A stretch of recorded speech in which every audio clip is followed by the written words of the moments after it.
ನಮ್ಮ ಇವತ್ತಿನ ವಿಡಿಯೋದಲ್ಲಿ ನೀವು ನೋಡ್ತಿದ್ದೀರಾ ಚಿಕನ್ ಲಿವರ್ ಫ್ರೈ ತುಂಬ ಸಿಂಪಲ್ ಹಾಗೂ ಟೇಸ್ಟಿಯಾಗಿ ಹೇಗೆ ಮಾಡೋದು ಅಂತ ಇವತ್ತಿನ ವಿಡಿಯೋದಲ್ಲಿ ನಾನು ತಿಳಿಸ್ಕೊಡ್ತೀನಿ. ಯಾರೆಲ್ಲ ಸಬ್ಸ್ಕ್ರೈಬ್ ಆಗಿಲ್ಲ ಈಗಲೇ ಹೋಗಿ ಸಬ್ಸ್ಕ್ರೈಬ್ ಮಾಡಿ. ಮೊದಲಿಗೆ ಸ್ಟವ್ ಹಚ್ಚಿ ಪ್ಯಾನ್ ಇಟ್ಟು 3-4 ಸ್ಪೂನ್ ಎಣ್ಣೆ ಹಾಕಿದ್ದೀನಿ. ಎಣ್ಣೆ ಕಾದ ನಂತರ 2 ಮೀಡಿಯಂ ಸೈಜ್ ಈರುಳ್ಳಿನ ಕಟ್ ಮಾಡಿ ಹಾಕಿದ್ದೀನಿ. ಟ್ರಾನ್ಸ್ಪರೆಂಟ್ ಆಗೋ ತನಕ ಫ್ರೈ ಮಾಡ್ಕೋಬೇಕಾಗುತ್ತೆ. ಇದಕ್ಕೆ ಈಗ 3 ಹಸಿಮೆಣಸಿನಕಾಯಿ, ಒಂದು ಸ್ವಲ್ಪ ಹಸಿ ಕರಿಬೇವನ್ನು ಸೇರಿಸ್ಕೊಳ್ತಾ ಇದ್ದೀನಿ. ಎಲ್ಲವನ್ನು ಮಿಕ್ಸ್ ಮಾಡ್ತಾ ಮೀಡಿಯಂ ಫ್ಲೇಮಲ್ಲೇ ಫ್ರೈ ಮಾಡ್ಕೊಳ್ಳೋಣ. ಈಗ ಇದಕ್ಕೆ 1 ಸ್ಪೂನ್ ಆಗೋಷ್ಟು ಶುಂಠಿ ಬೆಳ್ಳುಳ್ಳಿ ಪೇಸ್ಟನ್ನು ಹಾಕ್ಕೊಳ್ತಾ ಇದ್ದೀನಿ. ಹಸಿ ಸ್ಮೆಲ್ ಹೋಗೋ ತನಕ ಫ್ರೈ ಮಾಡ್ಕೋಬೇಕಾಗುತ್ತೆ. ಅನಂತರ ಇಲ್ಲಿ ಒಂದು ಸಣ್ಣ ಟೊಮೆಟೊನ ಹಾಕ್ಕೊಂಡಿದ್ದೀನಿ, ಅಥವಾ ಅರ್ಧ ಟೊಮೆಟೊ ಆದರೂ ಸಾಕಾಗುತ್ತೆ. ಇದಕ್ಕಿಂತ ಹೆಚ್ಚಿಗೆ ಹಾಕಕ್ಕೆ ಹೋಗಬೇಡಿ, ಹುಳಿ ಆದರೆ ಚೆನ್ನಾಗಿರೋದಿಲ್ಲ. ಇಲ್ಲಿ ಟೊಮೆಟೊನೂ ಸಹ ಸಾಫ್ಟ್ ಆಗಿದೆ.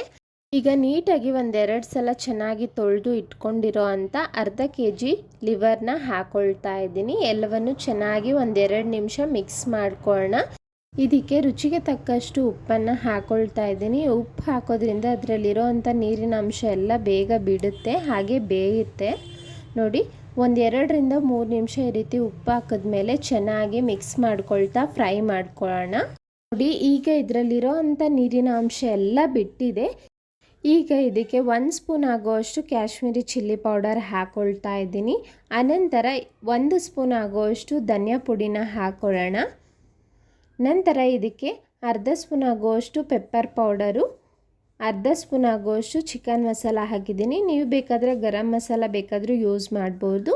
1/4 ಟೇಬಲ್ ಸ್ಪೂನ್ ಆಗೋಷ್ಟು ಅರಿಶಿನ ಹಾಕಿ ಎಲ್ಲವನ್ನು ಚೆನ್ನಾಗಿ ಮಿಕ್ಸ್ ಮಾಡ್ತಾ 1-2 ನಿಮಿಷ ತಿರುಗಿಸ್ಕೊಡಿ. ಎಲ್ಲವೂ ಚಿಕನ್ ಲಿವರ್ಗೆ ಚೆನ್ನಾಗಿ ಹೊಂದ್ಕೊಳ್ಳುತ್ತೆ. ಈಗ ಈ ಚಿಕನ್ ಲಿವರ್ನ ಚೆನ್ನಾಗಿ ಬೇಯಿಸ್ಕೋಬೇಕಲ್ವಾ, ಅದಕ್ಕೆ ಇಲ್ಲಿ ಅರ್ಧ ಗ್ಲಾಸ್ ಆಗೋಷ್ಟು ನೀರನ್ನ ಹಾಕ್ಕೊಳ್ತಾ ಇದ್ದೀನಿ.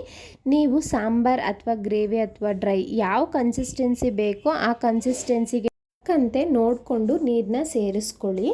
10 ನಿಮಿಷಗಳ ಕಾಲ ಇದನ್ನು ಬೇಯೋದಕ್ಕೆ ಬಿಟ್ಬಿಡಬೇಕು. ಆಗಾಗ ತಿರುಗಿಸ್ಕೊಡ್ತಾ ಇರಿ. ನಾವು ಹಾಕಿರೋ ಅಂಥ ನೀರೆಲ್ಲ ಹೀರ್ಕೊಂಡು ಕಂಪ್ಲೀಟ್ ಡ್ರೈ ಆಗ್ತಾ ಬರ್ತಾ ಇದೆ, ನೀವು ನೋಡ್ಬೋದು. ನೋಡಿ, ಗ್ರೇವಿ ಬೇಕು ಅಂದರೆ ಈ ಹಂತದಲ್ಲಿ ಲಿವರ್ ಎಲ್ಲ ಚೆನ್ನಾಗಿ ಬೆಂದಿರುತ್ತೆ, ನೀವು ಸ್ಟವ್ನ ಆಫ್ ಮಾಡ್ಕೊಳ್ಬೋದು. ನಾನು ಕಂಪ್ಲೀಟ್ ಡ್ರೈ ಮಾಡೋದಕ್ಕೆ 1-2 ನಿಮಿಷ ಬಿಡ್ತಾ ಇದ್ದೀನಿ. ನೋಡಿ, ಕಂಪ್ಲೀಟ್ ಡ್ರೈ ಆಗಿದೆ. ಸ್ಟವ್ನ ಆಫ್ ಮಾಡಿ ಈಗ ಕೊತ್ತಂಬರಿ ಸೊಪ್ಪನ್ನ ಸ್ವಲ್ಪ ಹಾಕ್ಕೊಳ್ತಾ ಇದ್ದೀನಿ. ಉಪ್ಪು ಖಾರ ಎಲ್ಲ ಪರ್ಫೆಕ್ಟಾಗಿತ್ತು. ಲಿವರು ಸಹ ಪರ್ಫೆಕ್ಟಾಗಿ ಬೆಂದಿತ್ತು. ಒಳ್ಳೆ ಸೈಡ್ ಡಿಶ್ ಅಂತ ಹೇಳ್ಬೋದು. ನೀವು ಗ್ರೇವಿ ಬೇಕಾದರೂ ಮಾಡ್ಕೋಬೋದು, ಅಥವಾ ಈ ರೀತಿ ಡ್ರೈ ಮಾಡಿದ್ರೂ ಮಕ್ಕಳಿಗೆಲ್ಲ ತುಂಬಾ ಇಷ್ಟಪಟ್ಟು ತಿಂತಾರೆ. ಖಂಡಿತ ನಾಳೆ ಸಂಡೇ ಆಗಿರೋದ್ರಿಂದ ನೀವು ಸಹ ಟ್ರೈ ಮಾಡಿ ಹೇಗೆ ಬಂತು ಅಂತ ಕಮೆಂಟ್ ಮಾಡಿ. ಮೊದಲನೇ ಸಾರಿ ನಮ್ಮ ಚಾನಲ್ನ ನೋಡ್ತಿದ್ರೆ ಪ್ಲೀಸ್ ಸಬ್ಸ್ಕ್ರೈಬ್ ಮಾಡಿ. ಹಾಗೆ ಹಲವಾರು ರೀತಿಯ ಲಂಚ್ ರೆಸಿಪಿನ ನಾನು ಆಲ್ರೆಡಿ ಶೇರ್ ಮಾಡಿದ್ದೀನಿ. ಇಂಟ್ರೆಸ್ಟ್ ಇರೋರು ಚೆಕ್ ಮಾಡಿ. Thank you.